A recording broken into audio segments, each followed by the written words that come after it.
Hi, my name is Luciana Brown, your Multicultural Outreach Coordinator for POPIN, which stands for Parents of the Panhandle Information Network. And I am so glad that you decided to tune in today.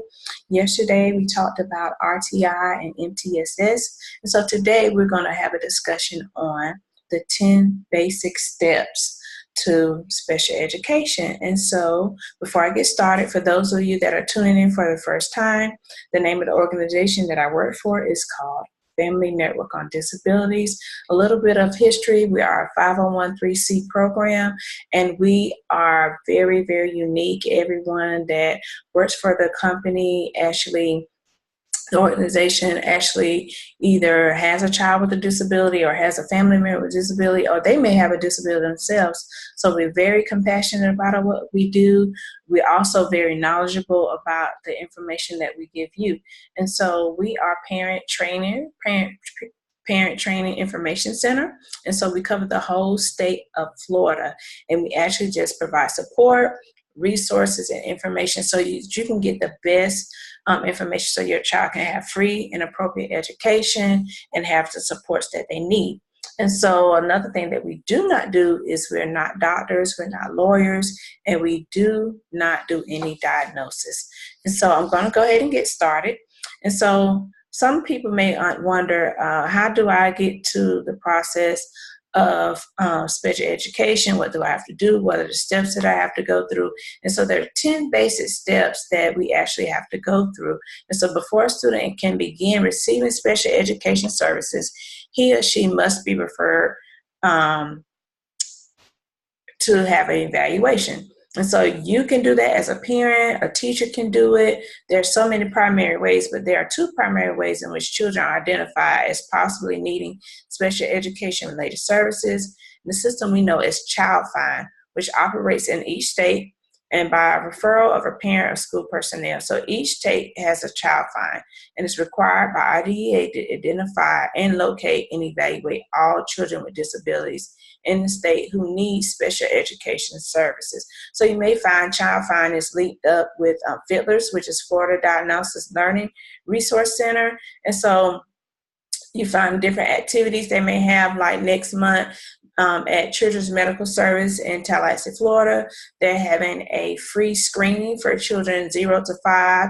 You may have a Help Me Grow person out doing screenings. I heard one was going on in Taylor County sometime this month. When it's possible, by Child Find, when a child's identified having a disability and needs special education, parents may be asked for permission to evaluate the child. So parents can also call the Child Find office and ask that their child be evaluated. So for an example, if your child's just starting school and maybe transition from a private school to a public school, or even another state. So most often the request comes from a parent as a referral or from a school. And so the request should be definitely put in writing. And I tell a lot of the parents that I work with, put it in writing, make your copy, or either send it by email, which is very good way of keeping track of your records. So the district will either evaluate your child and provide you with a written notice of legal action of denying the request. So a parent's signed parent consent is needed before a child can be evaluated. So under the federal IDEA regulations, evaluations need to be completed within 60 days after the parent gives consent. This is if this is their first time being evaluated. If not, then that 60 days does not apply. So if a state's IDE regulations give a different timeline for completion of evaluation, the state timeline is applied. So in Florida, there's an initial evaluation needs to be completed in 60 days of that consent and must be sought within 30 days of your documented request unless the parent and the school otherwise agree in writing. So to clarify, it is very important that a formal evaluation cannot begin until the school district has provided you with a separate form to sign. This signed parent consent form is the only documentation that will start the process of assessing your child unless the school agrees to accept your email request as a parent consent, and that's not typical. So ask for a meeting where you can formally sign the consent form as well as ask questions. So step 2 is the evaluation progress. And so the different areas that will be evaluated are several. So each child grows and learns at a unique pace. Some kids are late bloomers. Some kids even learn early. Most kids are learn between. As long as the child acquires new skills within the window of time considered normal for acquiring that skill, the child is on track developmentally. But if the development of the child outside normal age is a good idea to ask about evaluation as well. So they evaluate assesses the child in several areas to suspect the disability. So they look at the language, nonverbal processing, the thinking, and visual and spatialia. They also look at attention and self-regulation, memory, fine motor, gross motor skills, social and emotional functioning, and development are also assessed. So step 3 would be eligibility determined. So the questions you may ask: does your child have a disability? Does your child disability impact their education? Is the child in need of special education as defined by the instructions given? So a group of qualified professionals and the parents look at the evaluation results together and will decide if the child has a disability as defined by IDEA. And there are 14 categories. And if you tuned into the introduction, I actually went over those categories. I gave that introduction on Monday. So if you want to go back, it's a short 15-minute introduction on IDEA. It gives you those categories that are defined by IDEA. So examples of adverse impacts can include a discretionary between performance and ability, limited progress, or deficiency in cognitive areas. So evidence of emotional or behavior disturbances also are looked at, and problems with fine motor and gross motor skills. So step 4, child is found eligible. So in interpreting evaluation data, each public agency is to draw up information from a variety of resources, including aptitude, achievement tests. I know when my family member was evaluated, they sent home something asking me questions from like when they first walked, when they first talked, do they feed themselves? Even about their temperament. So they sent that home. Parent input, teacher recommendations, physical conditions, your cultural background, even behavior will be asked questions about. But there are not definite rules for determining who is eligible for specific education. There's a very important concept to understand. It means that under the law, the IEP, which is called the Individuals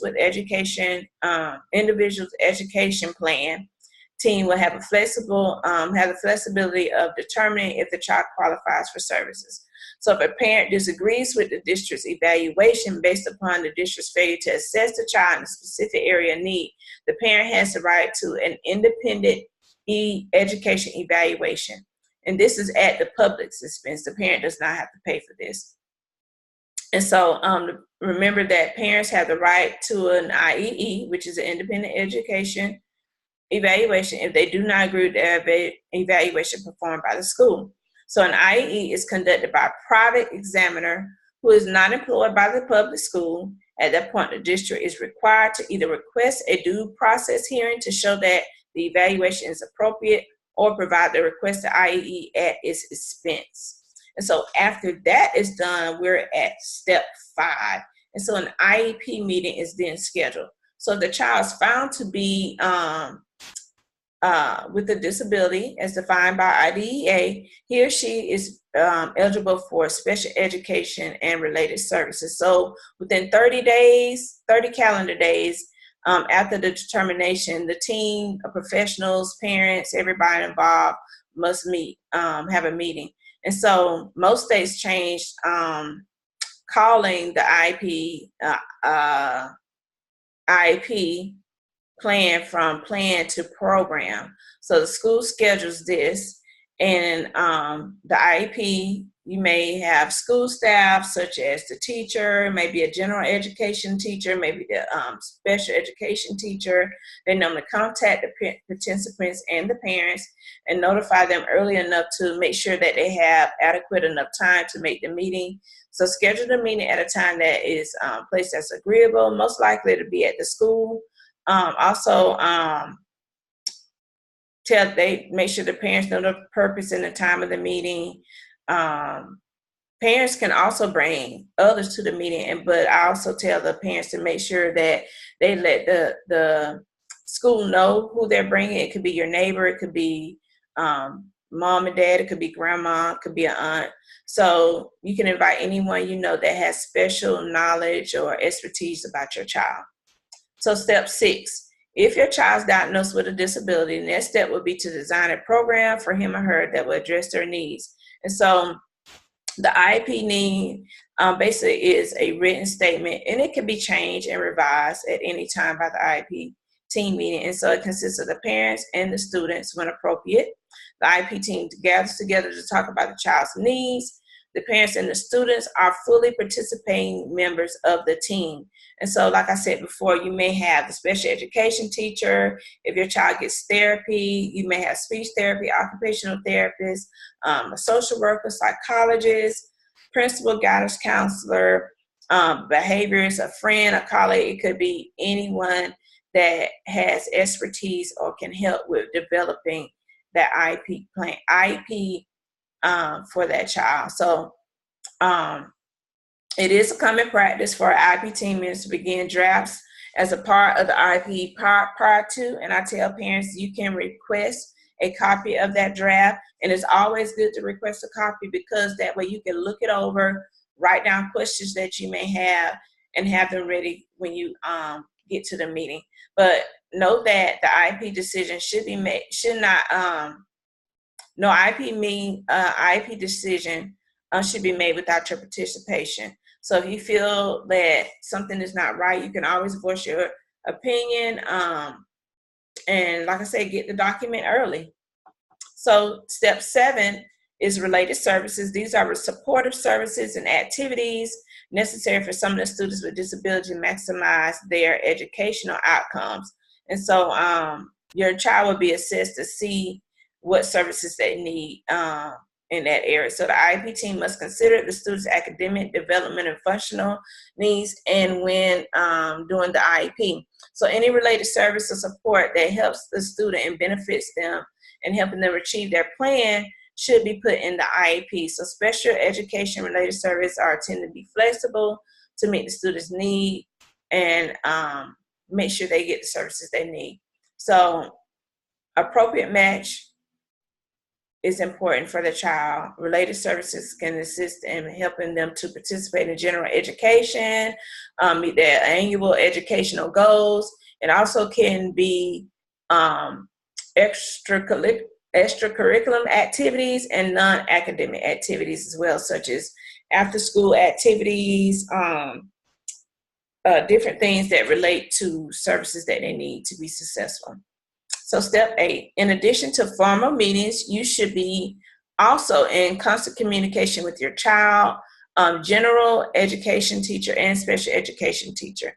You should be able to monitor your child's progress on academic goals. Within this, if you looked at the last workshop we just did yesterday, you will see that you should know in your IEP how often you will be contacted or regularly updated about your goals.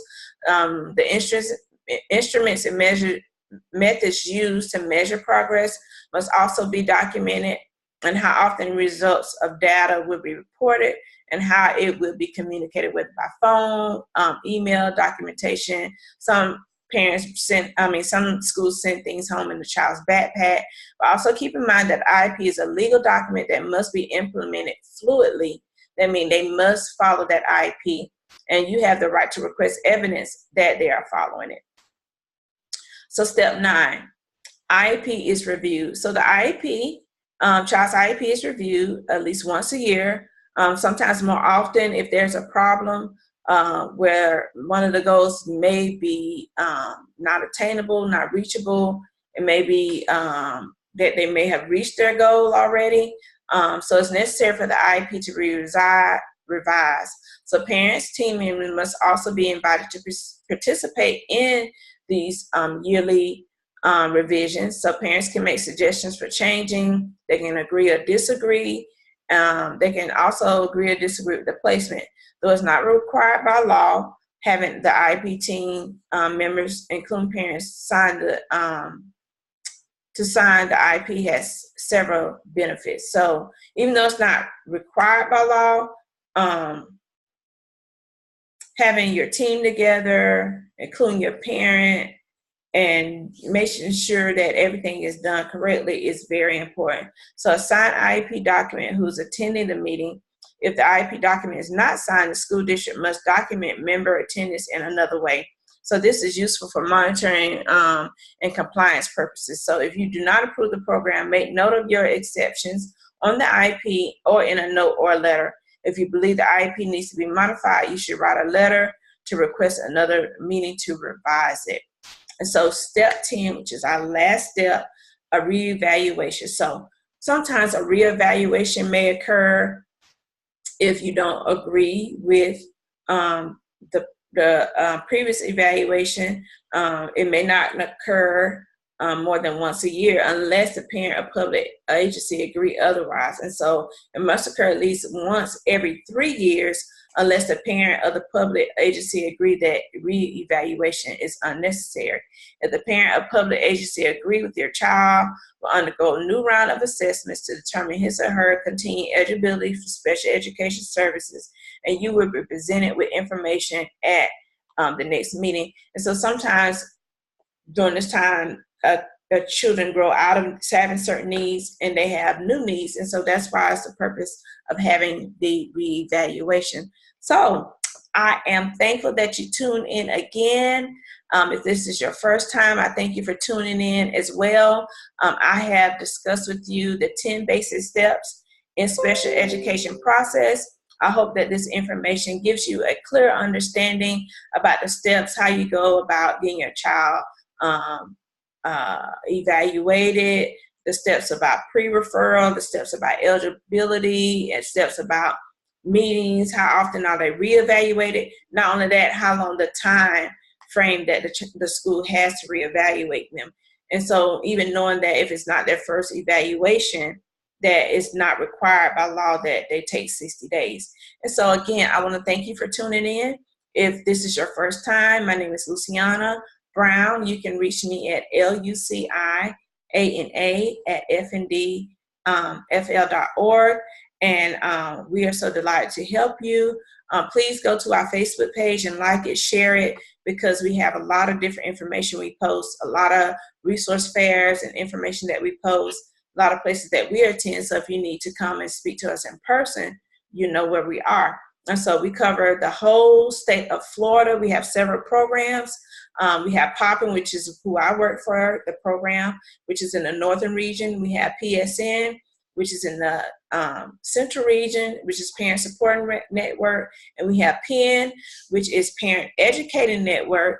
They are in the South Florida area. And we also have Family Star, which helps with parents that have children with significant health needs.